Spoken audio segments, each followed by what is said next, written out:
pastor mukulembeze wa kanisa abatali bano ababadde mu mawulire nedda mukulembeze mu kanisa nangamba nti nafunye vision mwana mulenzi na mwedda kikandi kati waliwo pastor omupya eyalumbye Bebe kubanga ne Bebe is a fool naloose nga mukama ngamba nti gwe akutte ekisumuluzo ekiyamba President Museveni okuggulawo yayingire nti Bebe fool yalina ebisumuluzo ekisumuluzo ekigenda okutwala President Museveni mu State House bwe yangambye ekyo nangamba nti erinnya lye Bebe cool everything will be okay engeri gy'oli Bebe fool oba biki byamuyita kyovula nti emabegawo olina okusaasira nemugamba kiki otegeeza okusaasira nti nangamba nti tulaba nti omukyala akutambulira emabegawo byamuyita tovola Katonda yakuteekako emabegawo kusaasira mbukata kusaasira kusaasira mu luzungu it is mercy. Yes. Mercy. Nanyinyonnyola nangamba nti ekikwewunyisa nti ate n'emabegawo okusaasira okwo wali eriisa eddene nti bigayi njagala wegendereza ebintu bino ebisatu nkyabiwuliriza ndabanga nti emabegawo okusaasira wali eriisa eddene bigayi emabegawo tobola namukuteekako big eye mbweri eriiso lya mukama eddene jjukira tutambudde abantu aba basatu mu bintu bino ebyokunoonyeza Museveni kuva dda. For this time, let me tell this fool. No, aswazenare. Naye enneepanga gye kyepanze nti Bebe kuulu kijja kuba kuulu emabegawo wali okusaasira kwa Katonda because okusaasira buli muntu kwanoonya kuva eri Katonda naye ate emabegawo okusaasira okwo kubaako eriiso eddene ani liiso ddene Katonda ekyo ekisumuluzo tekisobola kubanga si kyekiggulawo obulamu bw'omuntu bw'aba alina ekisumuluzo President Museveni ng'ali mu makati kubeerawo kwa mukama buli omu asaba lwesi yayogedde ku linnya lye is a fool, you are rubbish boogera ku bafulu figa abakola olaba baleese ne bukyamaani gwe ne batayogera ku gwalina ebisumuluzo gwalina ekisumuluzo President Museveni you fool, a fool one kwagamba let me tell you ate Katonda ono mugezi Katonda tasobola kuddira mu Uganda n'ateekamu bantu bagezi nga byalugaba Tamale mirundi junior senior Kaye Wisdom President Museveni n'atalekaayo agamba kuleetayoko ku basiri bafuuse ba museum. Let me tell you something mbu pastor yazze omanyi tulina problem gwe toli mu Pentecost nze ndi mu church y'aba Pentecost ekyaki z'abalokole ekizibu ekyasinza zireetamu zifunye bapasita abayaaye ababbi kyokora bonna wogenda mu State House buli omu mulokole buli omu praise the Lord, praise the Lord, buli omu praise the Lord. You know I'm a pastor tola ne President Museveni yagambye Pastor Jackson naye temuyinayo level eyo kubanga bano level kagamba buli omu alaba naye akafuuka pastor enkya atula ne Pastor Jackson atula ne Pastor Senyonga atula ne Pastor Serwadda. Let me tell you something kati waliwo pastor omupya eyalumbye Bebe kubanga ne Bebe is a fool nenakkiriza n'amugamba bwati mbu mukama yalaze pastor nti Bebe fool yalina ebisumuluzo ekisumuluzo ekigenda okutwala President Museveni mu State House. That is one. Mbu n'amugamba n'ekyokubiri engeri gy'oli Bebe fool oba biki byamuyita mbu tobola Katonda yakuteekako emabegawo kusaasira mbukata nikusaasira osegedde olamba Katonda bwe yamukola mbu era Katonda n'amulaga mbu alaga pastor oyo mbu emabegawo tobola namukuteekako big eye mbu eriiso lya mukama eddene. Let me tell you Bebe fool mu Uganda oba mu nsi yonna waliwo abantu who are living a life of denial. Doctor to living a life of denial. Doctor wagambanga nti olina siriimu kkiriza kati Bebe cool mu busiru bwe ayina endwadde zonna eza STD zonna zaagwa mu mutwe gwe bazikuŋŋanya ne zigwa mu mutwe gwe because fe tubadde nze and my sister akola mu ddwaliro Mengo akola mu balwadde ba siriimu ayinteract n'abaana abalwadde ba siriimu tubayamba tubeera nabo tuzannya nabo osegera sister wange mukulu wange Joy kanjogedde n'erinnya eri akola mu Mengo hospital mu section y'abaana abo era kwe kwava okumanya nyina abaana basukka mu 10 abalwadde who I interact with them naye natudde nabo yesterday abaana nga 3 ne mbabuuza mumbuuze is there a problem, a mental problem? Omuntu wafuna kuno obulwadde ne buno ne buno nekitegeera nti oyo fool alabika yafuna combination of a lot of diseases. Let me tell you, bapasita bawana bwe baagala okubba ajja n'akulimba kati ono fool tamanyi nti guno omulembe ababbi bawano baasitegera buli omupasita kati yaze era nalowoozeza kubanga mpulira bagamba muyiga yali mulimba kane ngambo bayiga bwe yalambye yazuukidde teka yayogedde nayiga yayogedde nani yiga tumujje namu kuba yiga yayamba abantu bangi yayamba bayimba gospel yayamba bitya kyobola batuuka omuzika buli omu yakaaba Pastor Jackson Pastor Kayanja yagendayo nange nagendayo naye ndowooza yalaba siraadi ono gwe baasiba oba yera pasita kyo omupere goba mondo nonye mondo tasobola kutuuka ku busiru bwe buto. Mondo is not that stupid. Bebe fool talina nekyebayita discerning spirit emugamba kyono omuntu ayogera nange alimba alina kyanoonyamu kati ajja kusanga nga oyo pasita yabadde ayagala bebe fool oyo amutwale wa president kwegamba oli omusumba yaze namugamba zimalayika malayika zayogedde nange mbu bebe fool alina ebintu mbwe alina ebisumuzo ya state house mbwe ekyokubiri mukama yamuteekako kusaasira emabega namuteekako ne big eye omanyi kusaasira ikata ne kusaasira ne big eye babadde batambula ne bebe fool mbu kakati mbu kwali kugera kw'abamalayika mbu ne bamuteeka emabega wa bebe fool mbu ono yekusaasira kwa mukama mbu noono eriiso lya mukama. Look at that fool, the generation, a nation of foolishness. Tusikasigawo kyenegala okwebuuzaako musumba kikaaki atamwogera ate ekugambye bapasita ba generation oba atadde obuteesi mbeera no ekyo kimu nakyaso anti kati kyenkugambye bebe fool are living in the life of denial. Bakukebedde oli mulwadde ekyogenda okumira eddagala omire otandika okumira eddagala noga siri mulwadde kati bebe fool kirabika atandise n'okuloota ebirooto ebitaliyo are living in illusion. Ebintu ebiririyo bebe ate nkugamba bebe fool is living a life of kaka ali mu illusion nti pasita yazze no tosobola kuddira ku Baba TV gwentege bagenda kutteyo show bw'otandika okukyazaako ba foolish people like bebe fool atandika okugamba nti pasita yazze naŋŋamba ebyo ebigambo kati fool oyo engeri gye bamugobye eggulu kati ali mu mama awards mwazungira bakoze ne kategole gye beetaddemu kati yalo kati ebyo wanalooseeko ng'oli mu Amerika oba ng'oliwa mbuulira waliwo ebirooto noloota nga oli n'omuwala omulungi nga gwe bbaawe oba ovuga emmotoka eyakami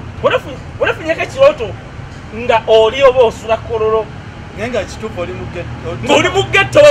ng'oli mu ghetto kati nga buchamani asobola okuloota awo asobola okusika mukawe emirundi ebiri nalaba nga ali mu Miami kati fuulu oyo atambulira mu illusion aliwa. You cannot say kati alabika yaloose ekirooto ye nalaba nga pasita yazze owa ddala kakati bebe fool atuuse ku level y'okutambula ng'aloota ebirooto nalowooza bya ddala. Let me tell you something. For this time, let me tell this fool. N'omusajja ng'obutta kikya nnyo. No! Aswaza NRM. Aswaza president. Ne tumala tuli akalulu kano. Kubanga akalulu ka Museveni kafuuse kakusabira. Era kyobola yayise prayer whatever. Kafuuse kakusabira and I was glad. Akyogerako. Teyabayise kafuuse kakoowoola mukama kyobola nali ku channel eno neŋŋamba president Museveni it's time tukyukire ekisenge twenenyeze mukama yatudde olunaku lulamba buli omu ayinamu akaddiini akatono jangu osabe bayise ako ge gamanyi ga the flashlight channel Uganda teyanziza asakyogera kati ndowooza Museveni yabadde naga mutabani wange agamba ki twenenye n'ayimiriza campaign yayise buli seeka buli pasita buli ani olaba yayise n'abeerubaga n'abagamba musabe tukyukire katonda sirabanga president Museveni ng'atudde mu kitavaamu nga buli ajja akwata bukwasi kusaba ssaala akalulu kaffe kano twasigazza isaala okawangula ebyo anti bye biruma abeenaale lwaki njogera bwe njogera ebyo ebituufu abeenaalemu abagezi basuulemu amaanyi waliwo omulala yalabye programu Langa Wisdom, Bobi amuwa 70 kati oyagala nkuwe nale mu 10 mu Karamojja nga tosobola nakunganya abantu bawera 5 njagala nkuwe opinion poll yange gyendaba nga wembiraba oyongeremu amaanyi abantu abagezi w'omugamba Wisdom ino esekere kyekola genda salako nvi ngamba abenaale muntu wano muli bubi muteekemu ki amaanyi mba mukyamu kati kambuza Kaye osobola okutuula wano nentuula wano Bebe cool naye n'atuula that foolish I cannot I'm not on that level no nga tuze kwogera ku ki nati alibadde yedefending ako tulabe of what nati amugambi ali ati kakati is a fool tosobola kuŋŋamba ati kati nze me to sit ku shame ne fool I cannot why agenda kuŋŋamba ki aswaziza president era nsaba president Museveni wo tuli akaluko omulundi guno muzeeyo osoma nnyo obutabo bw'aba China wasoma akatabo ka Art of War baka abantu ambogendo salako emitwe one fool salako mutwe ne fool omulala salako emitwe president Museveni ku myaka gy'oliko n'ebisanja Museveni takyafuga Uganda myaka 10 fool oyo yagenda ku TV twegayira abantu kutuwa myaka 5 that Bebe fool ate n'agenda n'agamba president Museveni akyali wano mu mweyo emyaka 10 ayo fool omanyi nange gye basaba mwaka lumu the guy is a fool banange abatulaba ku Mukutu nze ndowooza yazena kweyo TV yantege actually omanyi waliwo abasajja abo abafunga ebintu nga bino ebisolo banyiza oba bisatu either nga mukyala we amaze ebbanga tamuwa kaboozi ka kikulu kati oyo Bebe fool alabika that is a problem ekyokubiri tatulumba mukyala we sirumbye ati kakati waliwo ekintu ekimu kyogenda n'oyolesa tosobola kugenda ku TV n'otandika kunyumya pastor yazze yaŋŋambye nze nyina ekisumuluzo kyava kati kankubuuze bw'aba alina ekisumuluzo president Museveni ng'ali mu makati kubeerawo kwa Mukama buli omu asaba lwesi yayogedde ku linnya lye is a fool you a rubbish boogera ku bafulu figa abakola olaba baleese ne bukyamaani gwe ne batayogera ku gwalina ebisumuluzo gwalina ekisumuluzo president Museveni yakwogeddeko mu kubeerawo kwa Mukama kubanga yatugambye oyo fulu tupasita aze n'amugamba pasita akugambye gwalina ebisumuluzo oyo pasita oyo Mukama n'atagamba president Museveni nti waliwo Bebe fool alina ebisumuluzo Mukama gwe nojja nonga doctor Mukama akugambye nkuwe miliyoni emu nze agenda ogikuwa Mukama n'atagamba yalisose n'agamba nze nga gwe tagambye fool yagenze ku TV ti Mukama amugambye alina ebisumuluzo bya State House president Museveni ng'ali mu kuŋŋaana lw'abasumba n'ayogera amannya aga General Fool Figure ne Buchaman olaba leeta Buchaman amanga byabagambye nyiza okwogera mukonga ye yogera yagambe bwati zinamukoti yagambe bwati you know you guys I just said Buchaman because he speak like them yes nagamba tino General Fool Figure because you mean my ministers you can't even reach those guys so for that reason that's why he said oyo president Museveni naye kati wembyogera nga beenale mbanyiikira president yakyogedde waliyo baminister abamu ng'ajja mu ofiisi ssaawa 7 n'ava mu 8 tasobola teri bwe twakula ng'ojjukira twakulanga nga tumanyi minister sports yegundi minister agundi aba wano tetubamanyi tulaba youth because bitya ne bagaba oyo minister ng'omulaba n'omulaba w'omuwa omwana we okwogera naye accent gy'ayogera yasomera eri Kiryandongo kati nga talina kyayongera na ku families minister ali awo mukulu Kaye nga tunatera okumaliriza jakwebuuzaako essaawa zino olunaku luno olwaleero tubuzaayo by the way tubaza ennaku asatu enkya ziri 13 akalulu ka president Museveni ne Bobi Wine ne Amawulire kwatwalabyeko gavumenti yadirizaako kuno ku maanyi Bobi Wine ne tekyamunyiganga lwe badde tekyamunyiga kati emuslowingisa era you want to njagala kati nze ondeetanga political and social analyst tondeeta wano nga weenaaliyo ne just because nkyogera nti nze president Museveni Katonda yamuwa abantu amu either yabaloga bulozi oba yakola ki mwabo tegamba nga nze I support president Museveni wombuuza why I don't know kayogambye oti wesanga bwesanze nze president Museveni waliwo abantu either nga yabaloga bulozi obanga mukama yababuwa nga gwe kati mwaba abantu nga bamusupportinga without a reason. I'm one of them. Era wonkunya no ngamba what I can't give you a reason. ate Bebe Wine kubuuza kati benga analyst social analyst anti kakati nze kati nkidamu Museveni wali amba mu kintu Bobi Wine wali era nsigala mu kintu bagambye babi nakakande babi sino sigala mu nego ndata bamulya tyabo sagala na bawulya kano kakatumba oye kanako nakali awo kalinga sepichi oye adama oye ka project kabalamu oye niyo anti bakaleta kusura mukubera ku social media kutabya ya Bobi Wine ekyo tekyandi badde kibi kubanga ekyo mu policy sibawo problemu yange n'ekyo budget gye bakuula muzeeye mumunabeerawo mulya buli sente naye oniyo katumba nioniyo bannange abatulaba ku Mukutu the flashlight channel Uganda kuba nti ne betugenda okukola bingi olunaku n'olwaleero mukkiriza olunaku olwaleero commentingako katanonyo kukyali commentingako ndabye omanyi kati nabadde tugende gye twabadde nenfuna time era ku bantu bobuuza actually gwasutse okulaba gundi byarugaba program bweti negwenenga Mr. John era munja lumu njagala omusabeko tubeereko kupanaaba esegere ekintu ekyo actually ne kulaba nalabye ng'oli ne kasuku nenga olaba kasuku ow'enaale ayogera byeyogedde buli muntu ali bubi olaba kasuku yakkiriza nalabye waliwo ekibuzo kyambuuza nga saagala oteeke mukatu kugamba mbuno namubuuzizza olaba kasuku ayogera n'ayogera negativity against the government buli muntu ali bubi kati let me tell you something kakati ekyayume njagala kyogerako bwe mutemumanyi ayume nakenze nendaba abantu bobuuza nenga no waliwo kye batajjaayo ayume be bantu abamu bwe baali bakola constitution ya Uganda abasimba essira ku kintu kye bayita term limits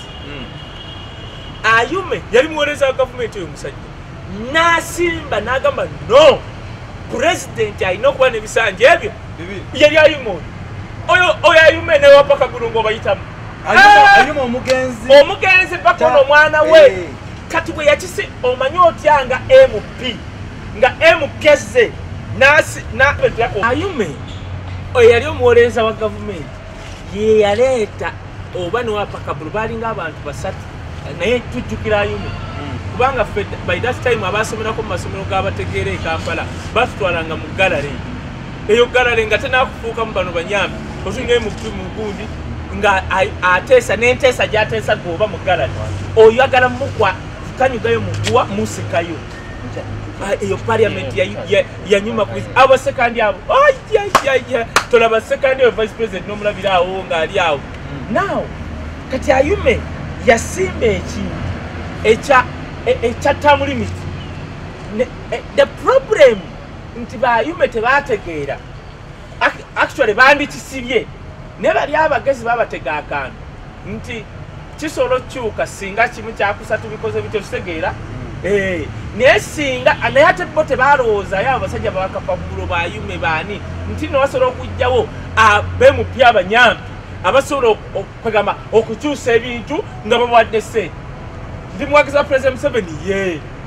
naye weekiba nti nno mmwe mwafuna ssente okukyusa akawaayiraako kitegeeza mmwe mukyasinza okulyamu gavumenti eggwanga now ayuma afuuka atya waliwo MP asobola okugenda beyond constituency ye. Let me give you an example. Ndabanya abantu nga bagwa mu bikopo nga bababuuza nga babagamba nti Bobi Wine talina kyakoledde constituency ye oyo yenna akyogera yegasse ku basiru.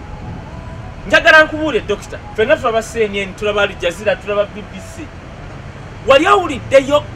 entuŋŋamu wava President Museveni wava First Lady wava balukutana wava baani weralabyeko ntuŋŋamu ku CNN. The guy has sold teriyo muntu asobola okusima olugizi ekyo kinafu. Bobi Wine akutte Kyadondo n'amuteeka ku international platform era bagamba Omupya olaba n'obusunga bwa Kyadondo naye nga kiri wansi Kyadondo. Bobi Wine akutte Kyadondo n'amukuba ku international platform baba mbalanga bwe baba mogerako MP we Kyadondo East kagamba nga wolaba Boston bikoze bitya otegera kye kugambi ekyo kyali kibaddewo ddi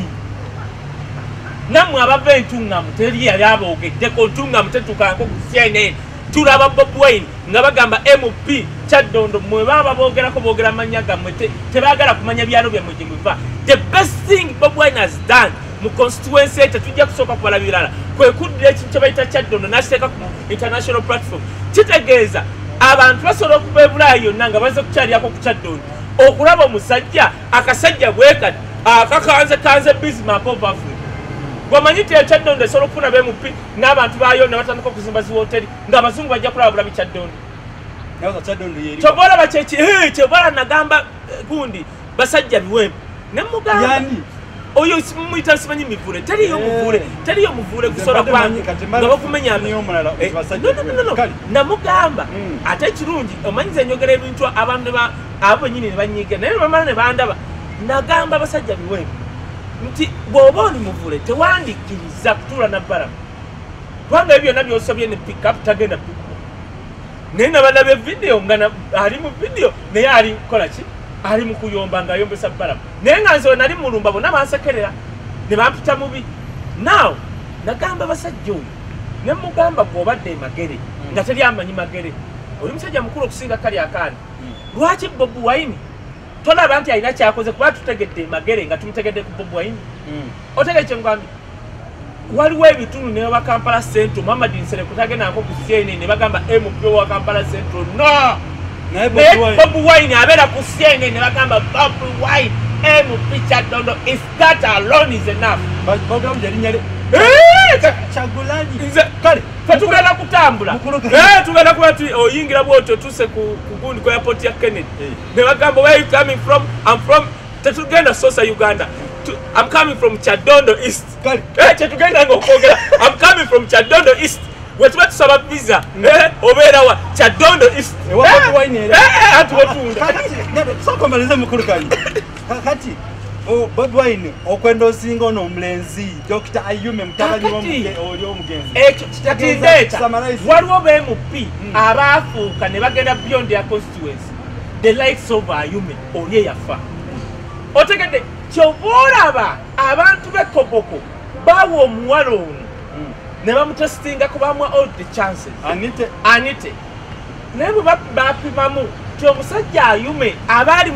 nga b'MP ebiseera ebyo nga bababuika kadde kamu bwe baba alowooza Uganda okuyimirira nga eyimiridde bweti ne baleeta amateeka agakasa agatasa Uganda gwe Ayume anite kikyoleese now oyo famire waliwo famire ya Ayume mu Koboko y'amaanyi nnyo fewaffe kawala tosobola kujja n'otoyogera ku famire ya Sendi tusobola how kati Ayume olwataata ono Ayume aliwo olwataatawo bye yakolera eggwanga ne bisukka kiringa Kadaaga gwe tutambulako na Kadaaga nze nagendako ne Kadaaga mu Switzerland nga Kadaaga bamuyisanga oba vice president oyo Kadaaga kati Kadaaga yasukka kamuli kyobola banne era mwe abaali bavuma bandu mwenda baali bavuma Bobi Wine tutategeera oyo ategeera osinga omuntu wa PhD kubanga yagenze mu Koboko one oyigamu ebintu bibiri Bobi Wine yakulaze nti omuntu yenna kasita abanga akola bulungi ne waba wa movement nja mutikinga kyekino kyenkugamba bulijjo ti omuntu nze ne waba opposition nga si bidomola ng'alimu amagezi nja mutikinga sola genda kakuto nesita bajofolo lutaya banja batikinga osegedde ekyokuli Bobi Wine nakulaga I'm ready to work with someone nga talina musaayi si mubbi yono Ayume omwana wa Ayume oli kubanga ono omwana alina chance tutaata we tabadde mubbi naye ebbanga lyabaddeyo ng'alina connection tayisiza bantu waabwe kati Bobi Wine eyo yonna intake yabadde agirina era nakulaga yabadde asendinga message Bobi Wine ku bannayuganda bonna abali mu movement ne government tuboobe engalo zo ziri clean I'm ready to work with you otegedde kyengamba kyoboolaba era Bobi Wine bwe yagenze Kamuli n'agamba nti Kadaaga ngenda muwa ekifo eky'amaanyi kyemutegekedde mu gavumenti yange why because Bobi Wine mugezi osinga abantu mwenda yakulaga omuntu alina ekirungi mu gavumenti muwero kaminga ya Bobi Wine nganze wenkugamba omuntu alina ekirungi mu opposition nja mutiitinga nja mulonda sebula batula mukulu Kaye kuba tetujja kumaza kakati ekyayuma enjira nsirekaawo ate actually okumanya ayume wakabi ono aliko yazzeemu bulungi nnyo n'agamba neyanze nalabye baminisita abagwa mu bikopo bagamba gwe kakati gwe minisita olye n'akaluka kuwuba ewammwe simanyi oli mu western nalabye mukwano gwange Franka ng'agwa mu bikopo oli alikopo abantu be northern abo ne waba teyasoma baba bategera oba bakwa kaloke balya wakasita yategera statement nasanyukidde statement yonu ayuma aliwo ono mwana wa ayuma Charles ayume kyeyazzeemu nga yebaza Bobi Wine sata omusuru yandi mugumye nga olaba bana abenalo bali mukuvuma Bobi Wine ne Charles ayume wagudde mwena bwoba oli wa movement nga okoze bulungi twagala okulaba obwakabaka bo nga bukusiima oba opposition nga bakusiima olaba Kadaga waliwo Omupya wa movement atagala kubeera nga Kadaga atuuka n'okutuuka nga ne opposition bamulonda njagala okwebaza abadde basulaba tujja kubanga wano naye bwentonze aba omukutu gwa flashlight muguwagire era bana bana mbasabire kubanga nze mmanyi abamu babakanga gye tugenda wazibu kwetegeka bwetegese we are beyond tugenda kubeera okusukka zi government zino okitegedde ekintu eki mbagala nnyo tokkiriza kukubba abantu boyogera nabo nga nawe toyogedde na wisdom genda ku Facebook yange aya account wandikamu tu wisdom Kaye ojja kunfuna oba ku page Kaye Wisdom n'abantu bansindikira simanyi njogedde simanyi onakwanye naye nawe nno waliwo n'abakyala nabo bakusobera oyogedde n'omuntu ateeka kati avugenza omusinga n'otukosikana n'omuntu asitogamba tisooka nkubire simu mpulye eddoboozi eryo okay kakati n'olw'ensonga eyo abatulaba ku Mukulu the flashlight channel tweyanze mwebali kutwagala mwebale kulaba muna ensi ekyabaagala ate namwe mwebali abali mu diaspora mwena abansaba enamba Kaye Wisdom ku Mukutu Gwaffe ntabate kunembagamba please comment abali ku WhatsApp mukozese enamba ezo ziri ku Mukutu the flashlight channel yanga wansawa abaagala my number privately njagibawa njagisomanga ne mujagisanga waawo mukkiriza tukuma olunaku olwali ate naabo gibawe webakusaba abebulaaya awo manye wabulaaya asobola okuba nga alina kyakutaasa ng'okuba naye toyogera bannaye ng'olwawo okuba ng'oli wa bulaaya so n'olwensonga eyo mwambale masks covid gyeri tugenda mu kulonda kuno mbagala